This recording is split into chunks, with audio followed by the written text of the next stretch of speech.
더 퓨처 리얼 파워 시리즈 이제 마무리하고 퓨처 두 번째 시간. 오늘 제목은 여러분 프린트에는 좀 제목이 그렇게 나갔는데 제가 아침에 제목을 좀 바꿨어요. 내용은 같은데 제목을 좀 바꿨습니다. 오늘 제목은 광야의 외침, 침체된 신앙을 깨우다. 광야의 외침, 침체된 신앙을 깨우다라는 제목으로 말씀 나누겠습니다. 오늘 본문의 그 등장 인물은 세례 요한입니다. 세례 요한. 우리가 세례 요한을 집중해서 봐야 되는 이유가 있습니다. 그건 뭐냐면 세례 요한이 예수님의 오실 길을 마지막으로 예비했던 사람이기 때문에, 선지자였기 때문에 세례 요한의 메시지가 참 중요합니다. 그래서 예수님의 이 초림의 모델은 예수님의 재림의 또한 모델이 됩니다. 그렇기 때문에 우리가 예수님의 초림을 보면서 또 예수님의 재림, 다시 오심을 미루어 짐작해 볼 수 있는 거죠. 예수님의 초림 직전에 어떤 메시지가 선포되었는지, 어떤 일들이 있었는지. 그래서 세례 요한의 메시지는 굉장히 분명했습니다. 세례 요한의 메시지는 하나님 나라였어요. 그러니까 선명했어요. 세례 요한의 메시지는. 그러니까 애매모호하지 않았어요. 이것도 저것도 아닌 것이 아니라 메시지는요, 여러분, 선명해야 되는 것이에요. 그게 메시지예요. 선명하지 않는 것은 메시지가 아닙니다. 그건 진리가 아니에요. 진리의 속성은 뭐예요? 선명해야 된다는 거예요. 왜 세례 요한이 하나님 나라를 전파했겠습니까? 강력하게 어떻게 했습니까? 외쳤겠습니까? 여러분 마태복음 3장 2절 보십시오. 이렇게 기록되어 있어요. 말하기를 회개하여라. 하늘나라가 가까이 왔다. 회개하여라. 천국이 가까이 왔다. 굉장히 선명하죠. 뭐 설명이 없잖아요. 선포죠. 이게 메시지예요. 캐리그마예요. 권위 있는 선포예요. 회개하라. 천국이 가까이 왔다. 3절에 보시면 이 사람을 두고 예언자 이사야는 이렇게 말했다. 세례 요한에 대해서 예언이 있습니다. 광야에서 외치는 이의 소리가 있다. 너희는 주님의 길을 예비하고 그의 길을 곧게 하여라. 그러니까 세례 요한이 와서 결국 주님의 오실 길을, 주님의 길을 예비했는데 그 메시지는 그걸 이제 메시지로 예비했는데 그 메시지가 뭡니까? 천국에 대한, 하나님 나라에 대한 것이 선명했다는 것입니다. 근데 여러분 보시면 주목해야 될 단어들이 있어요. 뭐라고 했냐면 3절에 보시면 광야에서 외치는 자의 소리라고 얘기했다는 거예요. 외치는 자의 소리. 그냥 속삭이는 소리가 아니에요. 외치는 자의 소리. 여러분 원어로 보면 외치는 자의 소리는요, 외침은요, 긴박한 상황에서 도움을 구하는 소리라고 기록되어 있어요. 그냥 평범할 때, 평온할 때 외치는 것이 아니라, 이게 외침이 있는 것이 아니라 긴박할 때, 도움을 구할 때. 여러분 긴박한 상황에서 도움을 구하는 소리가 얌전하게 예의를 갖춘 조용한 소리는 아닐 것입니다. 여러분 어떻게 생각하십니까?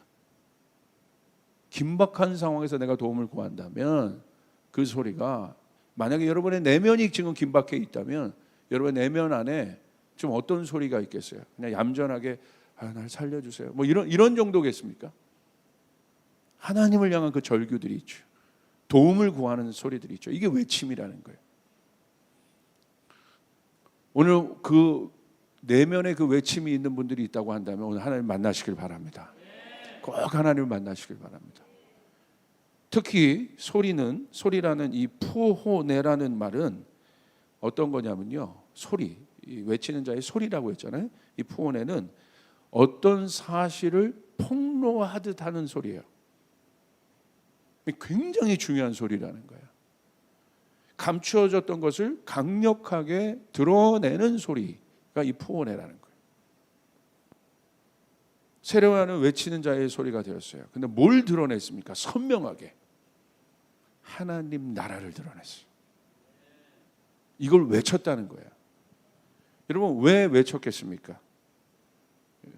몇 가지 단서가 있습니다. 세례 요한이 이 메시지를 외칠 수밖에 없었던 것, 그것은 마태복음 3장 7절 그 후반부의 말씀에 보시면 부터 8절에 보시면 세례 요한이 세례 요한에게 이제 세례를 받으러 오는 바리새인과 사두개인들에 대해서 세례 요한이 강력하게 소리를 칩니다. 뭐라고 기록되어 있냐면 요한은 많은 바리새파 사람과 사두개파 사람들이 세례를 받으러 오는 것을 보고 그들에게 말하였다. 독사의 자식들아, 누가 너희들에게 닥쳐올 징벌을 피하라고 알려주더냐. 그러니까 바리새파, 사두개파 그 당시 최고의 종교 지도자들이에요. 이들을 향해서 세례 요한이 외친 거예요. 독사의 자식들아, 너희들에게는 이미 심판이 언도되어 있다. 누가 너희에게 닥쳐올 징벌을 피하라고 알려주냐. 아주 뭐 그 독설 수준이에요.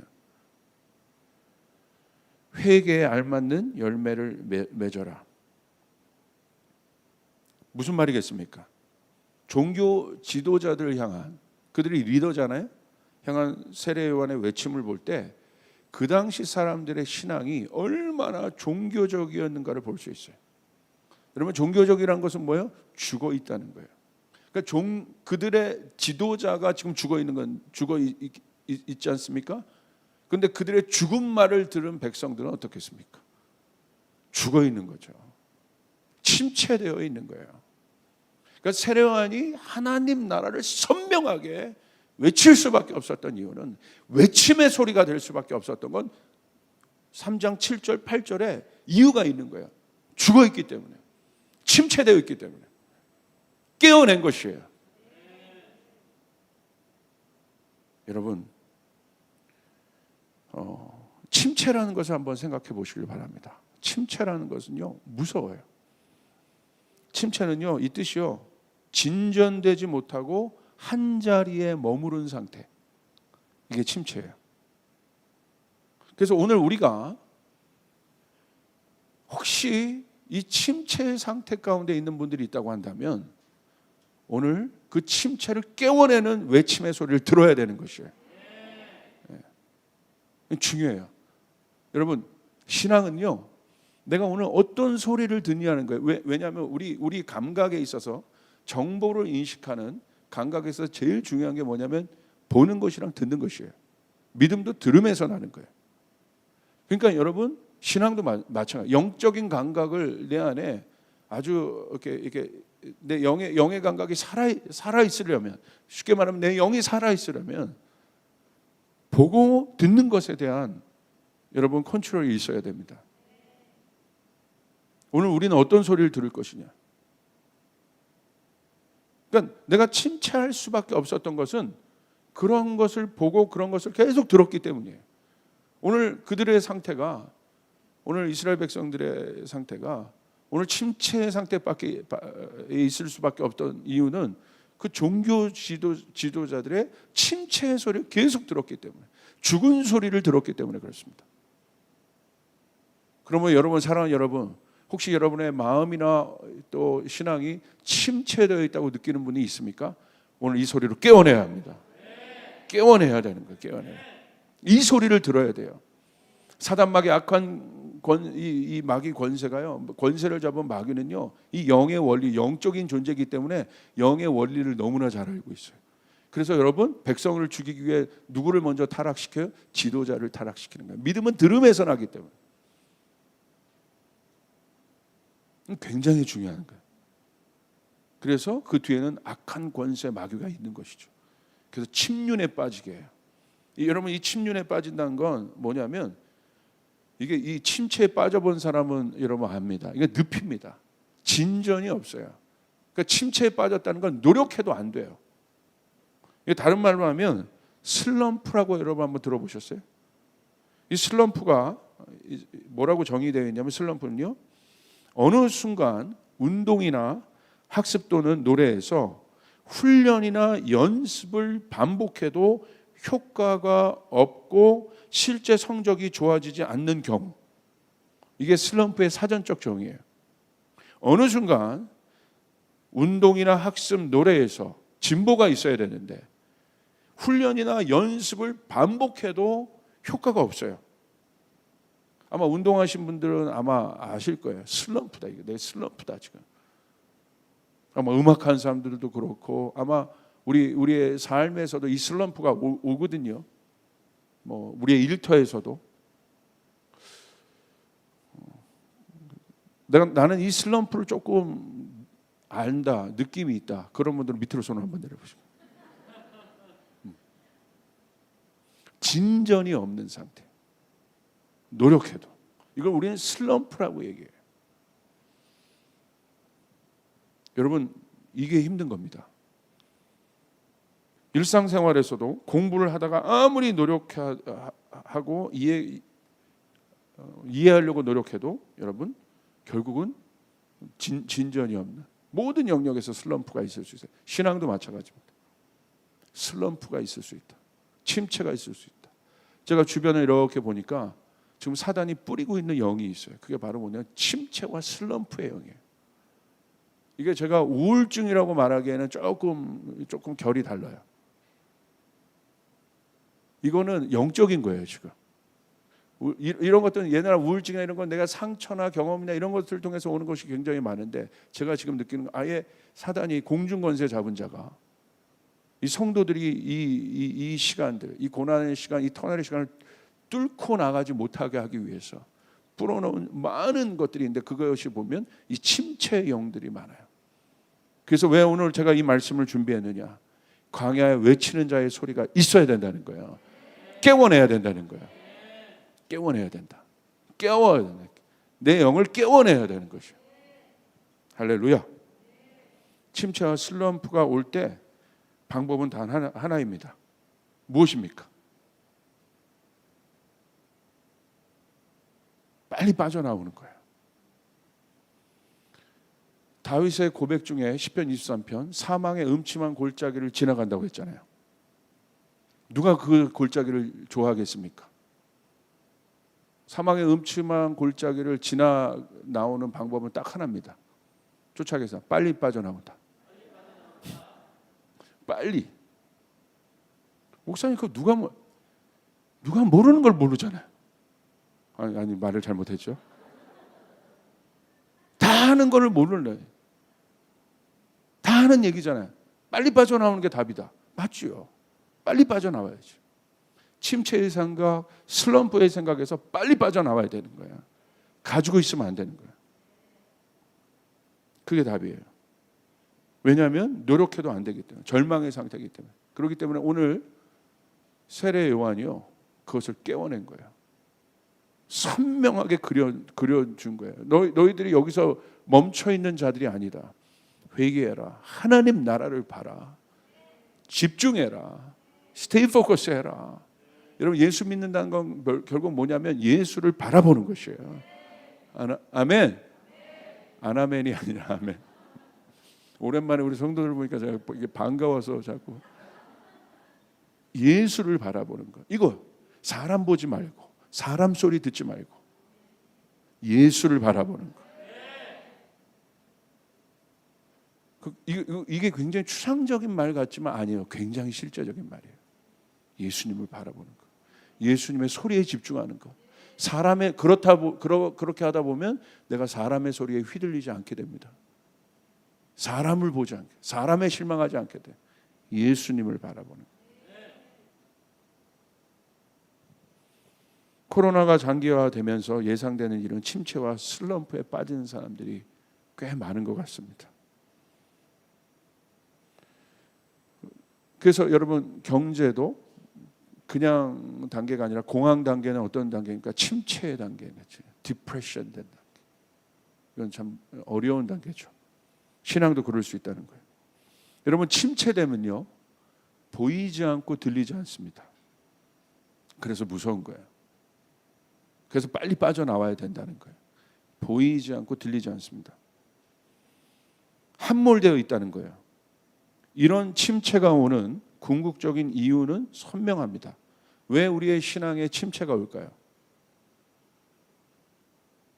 진전할 수 없는 상태가 침체잖아요. 왜 그럴까요? 좌표를 잃었기 때문에 그래요. 방향성을 잃은 거예요. 그래서 세례요한이 와서 선명하게 방향을 제시한 거예요. 하나님 나라를 봐라. 선명하게 좌표 제시를 다시 설정한 것이에요. 다시요?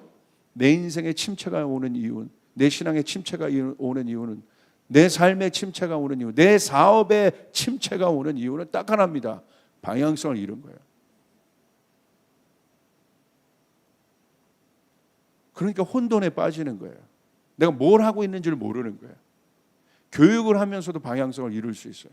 그럼 침체에 빠져요. 방향성은 뭘 말하겠습니까? 의미를 말해요. 그게 방향성이에요. 의미를 발견하는 거예요. 그 의미는 뭐예요? 내 삶에 동기부여를 줘요. 확신을 줘요. 그러니까 침체에 빠지는 사람은 좌표를 잃었기 때문에 의미와 방향성을 그것은 뭐냐면 의미와 방향성을 상실했다는 거예요. 그러니까 동기부여가 되지 않는 거예요. 그러니까 침체에 빠진 사람들의 특징은 이렇게 뭔가 매가리가 없죠. 이렇게. 왜 내가 예수 믿어야 하는지, 무엇 때문에 내가 교회 나와야 하는지 방향성을 잃어버린 거예요. 목적이 없는 거예요. 그러니까 왔다 갔다. 그게 침체라는 거예요. 세례 요한이 와서 그것을 깨어낸 것이에요. 여러분, 의미가 중요한 이유가 동기부여와 또 하나는 뭘 주냐면 확신을 줍니다. 여러분에게 확신이 필요합니다. 아무리 어려워도 내가 가야 할 곳이 있다. 내가 나아갈 곳이 있다. 아무리 어려워도 우리 조이풀교회에게 주님께서 주신 데스티니가 있다. 목적이 있다. 사명이 있다. 여러분 쫓아가겠습니다. 사명을 가진 자는 그것을 이룰 때까지 절대 죽지 않는다. 아멘. 이게 사명의 성격이에요. 사명을 가진 자는 사명을 이룰 때까지 절대 죽지 않아요. 왜 어려워지느냐? 사명을 잃어버린 거예요. 목사가 영적 침체에 빠지게 될 때가 언제인 줄 아십니까? 사람 많고 적고가 아니라 본인이 알잖아요. 그 영이 죽을 때가 언제인 줄 아십니까? 사명을 잃어버릴 때예요. 그러니까 그 다음부터는 뭐가 되는 거예요? 사꾼 되는 거예요. 사계에 의해서 움직이는 사람이 되는 거예요. 왜 하나님이 나를 부르셨는가? 왜 하나님이 나를 이곳에 두셨는가? 사명이 있기 때문에, 목적이 있기 때문에.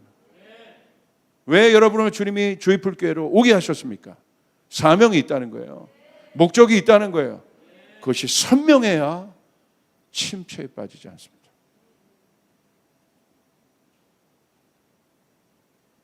여러분, 예를 들어서 내가 타고 있는 배가 항해를 하는데 풍랑을 만나 어려움에 처한 상황이라고 한번 가정해 보세요. 이때 중요한 것은 무엇입니까? 제일 중요한 거, 선장이 해야 될 제일 중요한 일은 뭐겠어요? 배의 좌표를 아는 거예요. 지금 우리가 폭풍 중에 있지만 어디에 있지? 빨리 좌표를 파악하는 것입니다. 어려운 풍랑이 있지만 잘 가고 있구나. 조금만 더 지나면 된다는 분명한 확신이 선장에겐 있어야 되는 것이에요. 그래서 저희 아버지가 그 배를 오래 타셨는데 그 일항사 하실 때 보시면 그 선장에게 그 좌표를 제공해 주는 거죠. 그럼 선장은 좌표를 보고, 내비게이터라고 하잖아요. 좌표를 보고 결정하는 거예요. 오케이. 그걸 항로를 딱 잡아버리는 거죠. 돌파해. 이쪽으로 가. 좌표가 중요한 좌표. 풍랑이 중요한 것이 아니라. 그래서 방향성은 중요합니다. 지금 이 시대는 어떤 곳입니까? 이 코로나가 장기화돼 보니까 사단이 하는 공격의 방법을 제가 간파했어요. 좌표를 흐려버리는 거예요. 방향성을 흐려버리는 거예요. 그러니까 다람쥐 쳇바퀴 돌 듯한 그런 무료함 그런 것들이 계속 오는 것이죠. 그래서 누구의 소리가 필요해요? 외치는 자의 소리가 필요한 것이에요. 깨워내는 거예요. 이 소리를 듣고 그들이 반응하잖아요. 어찌할꼬 내가 어찌할꼬. 나에게도 세례를 주십시오. 나를 살려주십시오. 그들 안에 있었던 하나님의 이 언약, 구약에 있었던 모든 언약이 살아나는 순간입니다. 그렇지. 이사야 선지자가 얘기했지. 저 사람이구나. 맞구나. 내가 믿고 있는 것이 맞구나. 하나님 나라를 외치고 있구나. 그 소리가 우리에게 필요합니다. 지금은요, 이 시대가 점점 가면 갈수록 기술이 발전하고 이러니까 뭐가 발전하냐면 분석을 많이 하잖아요. 그러니까 좋은 논문은 총론과 강론이 다 있어야 돼요. 그런데 결국은 이 강론이 필요한 이유가 뭐가 있어야겠습니까? 내가 말하고자 하는 총체적인 그림이 있어야 되는 거예요. 그 총체적인 그림 안에 강론을 메꿀 수 있는 거거든요. 근데 지금은 어떤 시대냐? 총체적인 그림이 없어요. 다 분석, 조각 보고 있는 거예요. 성경 공부도 조각, 훈련도 조각, 예배도 조각, 모든 것을 조각 보고 있어요. 결국 그 조각을 통해서 우리는 그 조각을 맞춰서 큰 그림을 봐야 되는 거잖아요. 구약의 모든 여러분 말씀들이 조각 이렇게 다 나눠져 있지만 이 모든 말씀이 하나 돼서 예수님을 그려내지 않습니까? 할렐루야. 결국 좋은 설교는 그 예수님을 결국은 어느 본문으로 가든 예수님을 선명하게 드러내야 된다는 것이에요. 그분을 드러내야 되는 거예요. 그분을. 근데 그걸 잃어버리는 거예요. 왜? 강론만 발달해 있어요. 왜 강론이 발달되어 있습니까? 강론이 뭔가 분명한 것 같거든. 총론은 뭔가 뜬구름 잡는 것 같아. 구체적으로 설명해 주는 게 뭔가 더 좋거든. 그다음 뭔가 이렇게 얘기해 주면 뜬구름 잡는 이야기 같아. 아니죠. 오늘 세례 요한은 선명하게 총론을 얘기했어요. 천국을 얘기했어요. 하나님 나라가 그림인 것이에요. 그들의 흐려진 신앙 안에 분명하게 그려져 버린 거야. 하나님 나라. 여러분, 총론은 전체적 그림. 만약에 우리 숲이라고 얘기하면 강론은 나무라고 할 수 있고 총론은 숲이라고 할 수 있습니다. 강론은 그 숲을 이루고 있는 나무죠. 그런데 강론에만 집중해 현상을 분석만 하고 있으면 내가 궁극적으로 말하고자 하는 숲을 잃어버릴 수 있다는 거예요. 내 신앙도 마찬가지입니다. 한번 점검해 보시길 바라요. 오늘 내 신앙이, 오늘 나의 믿음이 궁극적으로 향하는 그림은 어디냐? 지금은 큰 그림을 봐야 돼요. 내가 가야 할 그곳을 향하여 여러분 좌표 설정을 분명히 해야 합니다. 그러지 않으면 강론에서 다 흔들립니다. 왜? 강론 자체가 지금 분명하지 않기 때문에. 왜 강론이 분명하지 않을까요? 총론이 분명하지 않기 때문에. 분명한 그림이 없기 때문에. 그러니까 열심히 뭔가를 준비해. 그런데 뭘 만드는 거지 내가? 뭘 하는 거지? 그러니까 목적을 상실한 시대라는 거예요 지금. 그러니까 표류하는 거예요. 신앙의 목적을 상실한 거예요. 그러니까 진전이 없게 돼요. 예전에 화평의 시대 때는 그런 것이 어려움이 없겠지만 고난과 어려움의 시대에서는 그게 바로바로 드러나게 돼 있는 거예요. 여러분 다시 한번 제가 아무리 어렵고 힘들어도 저의 좌표를 설정하는 것은 딱 하나입니다. 하나님이 나를 부르신 이유. 다음 세대를 섬겨라. 다음 세대를 세워내라. 그리고 3세대가 연합하는 예배를 만들어 마지막 땅끝까지 복음을 전하는 일. 미션 스테이트먼트가 분명한 거예요. 그게 분명해야 돼요. 그게 목회 철학이 되는 거예요. 방향성이 되는 거예요. 이것은 중요한 것입니다. 예전에 우리 믿음의 선배님들 또 목사님들 보면요. 하용주 목사님 이런 분 보십시오. 총론이 분명하잖아요. 분명하게 그려내잖아요. 우리가 뭘 해야 될지, 우리 교회가 어디로 가야 될지 분명하게 비전을 선포하지 않습니까? 가면 되는 거예요. 쫓아가겠으면 비전이 세팅되면 가면 되는 것입니다. 여러분의 인생, 여러분의 가정 세팅되면 가면 되는 것이에요. 빨리 가고 더디 가는 건 주님이 하시는 것이에요. 총론이 있어야 돼요. 총론이. 내 일터도 마찬가지입니다. 총론이 있어야 돼요. 궁극적인 목적이 있어야 되는 거예요. 그 목적이 여러분을 이끈다는 거예요. 그것이 중요합니다. 여러분 이거 오늘 이 소리가 광야에 외치는 소리였다는 거예요. 하나님 나라를 봐라. 침체도 잊지 말고 너희들이 보는 것은 하나님 나라이다. 여러분 그것을 볼 때 바뀝니다. 지금은 어떤 시대인가? 전체를 보는 눈, 저는 상상력이 필요한 시대라고 봐요. 영적 상상력이 필요해요. 침체되어 있고 슬럼프에 빠지면 이게 죽었다는 거예요. 이게 내 앞에 보이는 나무를 보는 것도 중요하지만 나무가 모여 형성된 숲을 보는 시각, 안 보이지만 나무만 보면 편하지만 그러나 이 나무가 모여있는 숲을 보려면 상상력이 필요한 거예요. 그래야 함몰되거나 침체되는 것이 없습니다. 이것이 없기 때문에 진전이 없습니다. 오늘 현대인들에게 주어진 현실이라는 상황이 너무 어렵습니다. 그렇다 보니 숲을 보거나 전체적인 총론을 말하는 것을 뭐라고 여기냐면요, 뜬구름 잡는 이야기를 얘기해요. 오늘 이스라엘 백성들이 로마 식민지에서 어렵잖아요. 근데 세례요한이 와서 하나님 나라, 뭐 뜬구름 잡는 얘기하고 있어요. 당장 나한테 와가지고 나를 해방시켜주고 지금 나에게 어려운 것을 좀 풀어주지, 무슨 뜬구름 잡는 하나님 나라 뜬구름 잡는 얘기하고 있어요. 이게 사단이 노리는 거예요. 여러분, 진리는 뜬구름 잡는 얘기가 아닌 거예요. 하나님 나라는 뜬구름 잡는 얘기가 아닌 것이에요. 하나님 나라는 분명한 이야기예요. 너무나 분명한 얘기예요. 하나님 나라를 바라봐야 돼요. 예수를 바라봐야 돼요. 예수를 바라보라는 얘기가 뜬구름 잡는 얘기가 아니라는 거예요. 예수를 바라봐야 돼요. 내 정신을 깨워서 예수를 바라봐야 돼요. 내 감각을 동원해서 예수를 바라봐야 돼요. 그분이 뭐라고 말씀하시는지 그분을 봐야 돼요. 그분을. 그게 신앙이에요. 뜬구름 잡는 얘기로 보고 있는 거예요. 뜬구름 잡는. 아닙니다. 하나님 나라가 어떻게 뜬구름 잡는 이야기겠습니까? 내 눈에 보이지 않는다고 해서. 그렇죠? 비전이잖아요.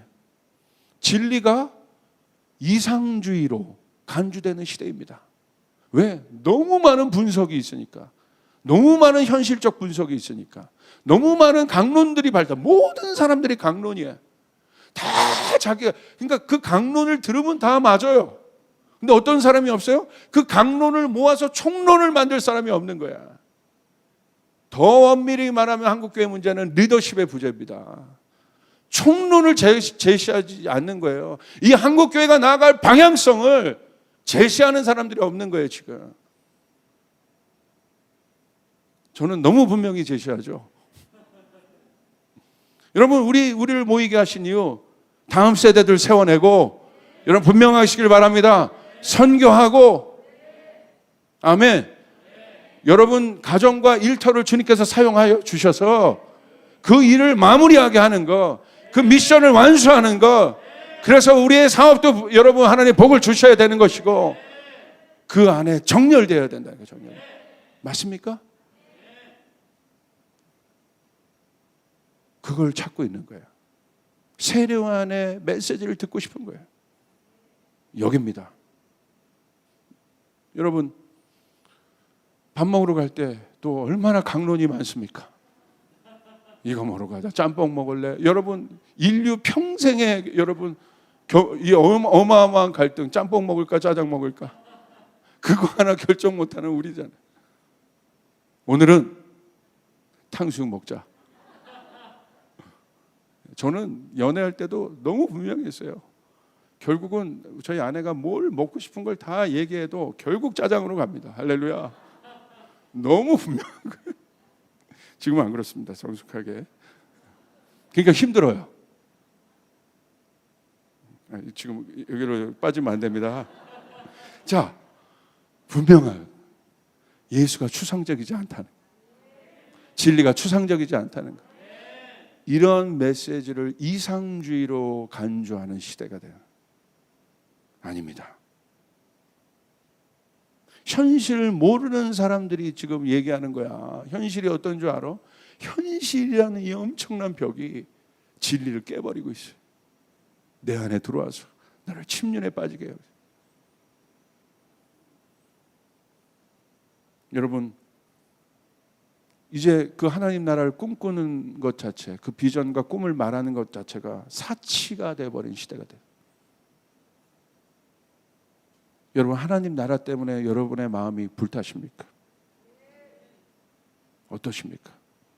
하나님 나라라는 말을 들으면 여러분 마음이 울컥울컥 하십니까?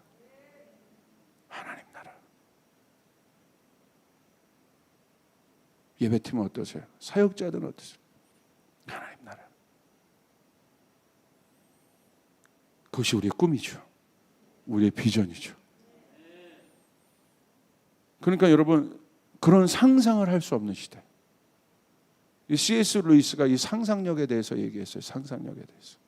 C.S. 루이스가 그 진리를 전하기 위해서 혼탁한 시대, 종교 다원주의 시대에 C.S. 루이스가 나니아 연대기나 이런 작품들을 통해서 이성과 상상이라는 여러분 이 글도 있습니다.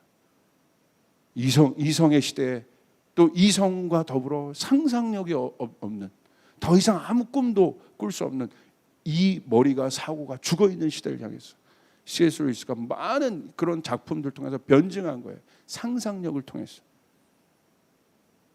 얼마나 많은 사람이 영향을 받았습니까? 여러분, 상상력은 뭐냐면요, 사전적인 정의로 이렇게 돼 있어요. 경험하지 않는 것, 현재 없는 대상을 직관하고 머릿속으로 그려보는 능력. 경험하지 않은 것인데 현재 없는 대상을 직관하고 머릿속으로 그려보는 능력. 눈에 보이는 것이 없고 귀나 다른 감각기관에서 느낄 수 있는 것이 없을 때, 보이는 것이 없고 다른 감각기관에서 느끼는 것이 없을 때 정신적인 이미지와 감각과 개념을 형성하는 능력, 그 상상력이라는 거예요. 여러분, 상상력은요, 창의적 사고에 있어서 가장 필요한 사고력이에요. 상상력이 없이 어떻게 그려낼 수 있겠습니까? 어떻게 만들어낼 수 있겠습니까? 비전은 상상인 거예요. 강력한 상상력이에요. 하나님이 우리에게 그 상상력을 주셨습니다. 우리에게 그 영적 상상력이 있어야 돼요. 그러면 사랑하는 여러분, 굳어지시면 안 돼요. 절대 굳어지시면 안 돼요. 내 한 사고로 지금 바라보시면 안 돼요. 그 상상력이 필요한 거예요. 그 상상력이 있어야 창의적 사고를 할 수 있어요. 그러니까 강론만 계속 먹으면 안 돼요. 큰 주제들을 봐야 돼요. 하나님 나라의 주제들을 봐야 돼요. 십자가라는 주제들을 봐야 돼요. 그걸 먹어야 돼요. 직관하는 것이죠. 여러분, 미국을 보십시오. 공부 잘하는 사람, 공부의 양, 공부의 질, 이것은요, 미국과 한국을 비교할 때 한국이 월등히 높습니다. 제가 지금 교육에 관심이 많잖아요. 학교도 하고 있으니까 질, 양은 한국이 월등히 높아요. 근데 세상의 변화는 누가 주도하고 있습니까? 실리콘밸리가 주도해요. 왜 그렇습니까? 질과 양이 한국이 훨씬 높은데 거기는 혁신가들이 있어요. 스티브 잡스 같은 사람도 혁신가예요. 상상하는 사람이에요. 상상력을 갖고 그려낸 사람이에요. 창조적으로. 그런 혁신가가 세상을 바꿔요. 예수님 어떤 분입니까? 완전한 혁신가죠. 그러니까 그분을 통해서 세상이 바뀐 거예요. 놀랍죠? 그 사고가 필요합니다.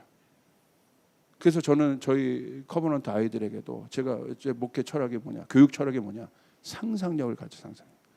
혁신가 하나가, 한 명의 혁신가 하나가 10,000명, 20,000명을 먹일 수 있어요. 그런 리더를 키워놔야 돼요. 그런 사람이 키워놔야 돼요. 그냥 대중적으로 모든 사람이 평범하고 우둔하는 것이 아니라, 그거는 아주 나쁜 정치인들이 하는 것입니다. 여러분, 타고난 사람들 키워내야 되는 것이에요. 다니엘이 타고난 사람들이었어요. 혁신가들을 키워내야 돼요. 그 사람이 세상을 바꾸는 것이에요. C.S. 루이스가 이렇게 얘기했습니다. 나는 해가 떠오르는 것을 믿듯 기독교를 믿는다. 해가 떠오르는 것은 너무나 당연하잖아요. 그렇듯 나는 기독교를 믿는다. 내가 그것을 보기 때문이 아니라 그것으로 인해 나머지 모든 것을 볼 수 있기 때문이다. 놀랍죠. 단순히 해가 떠오르는 차원이 아니라 그 해가 떠오름으로 말미암아 모든 것을 나는 볼 수 있기 때문에. 이게 상상력이에요. 이게 C.S. 루이스가 정의한 상상력에 대한 정의예요. 내가 보이는 것만 보는 것이 아니에요. 보이지 않는 것들을 봐야 됩니다. 감추어졌던 것들을 봐야 되는 것입니다. 그게 상상력이에요. 영적 상상력들이 필요합니다. 그는 기독교가 그러므로 현실의 큰 그림을 제공한다. 그는 기독교의 지적 방대함이 과학과 예술, 도덕에 들어맞는다라고 주장했다. 기독교가 현실을 비추며 삶의 의미를 이해하는 데 도움을 주며 기독교를 이해함으로써 우리는 무엇을 어떤 동기로 해야 하는지를 알게 된다. 우리가 그 큰 그림을 볼 때 우리가 무엇을 해야 되는지를 현실에 적용할 수 있게 된다. 우리가 하고 있는 것을 통해서 뭔가 이걸 도출하는 것이 아니라 우리가 나아가야 될 큰 방향을 봄으로 말미암아 내가 오늘 현실에서 무엇을 해야 하는지를 적용할 수 있다는 것입니다. 이게 바로 세례 요한의 외침인 거예요. 회개하라, 천국이 가까이 왔느니라. 그러므로 각성의 소리가 필요합니다. 세례 요한이 이 소리를 어디서 했어요? 그들의 삶의 중심에서 한 것이 아니에요. 한 발자국 떨어져서 광야에서 삶을 관망하면서 관조하면서 지금 여러분 열심히 하고 있지만 아닙니다. 세례 요한이 등장해서 그들의 삶을 보면서 뭐라고 했습니까? 외친 것이죠. 깨어라, 천국이 가까이 왔다. 회개하라, 천국이 가까이 왔느냐. 이것이 중요합니다. 여러분, 선지자가 세례 요한이 선지자의 역할을 했잖아요. 선지자가 할 일은 무엇입니까? 성경에 왜 선지자를 하나님이 보내셨을까요? 아주 분명합니다. 선지자는 뭐냐면요, 이렇게 생각하시면 돼요. 구원투수입니다. 구원투수는 뭐예요? 주전 투수가 공을 못 던질 때 게임이 어려워지잖아요. 그럼 감독이 결정하는 거예요. 뭐를? 구원투수를 보내서 빨리 게임을 정상화시키는 것입니다. 그래서 선지자들은 주로 뭐 했어요? 급하게 와서 강하게 사용받고 그것을 정상화시킨 다음에 사라집니다. 그게 선지자의 역할입니다.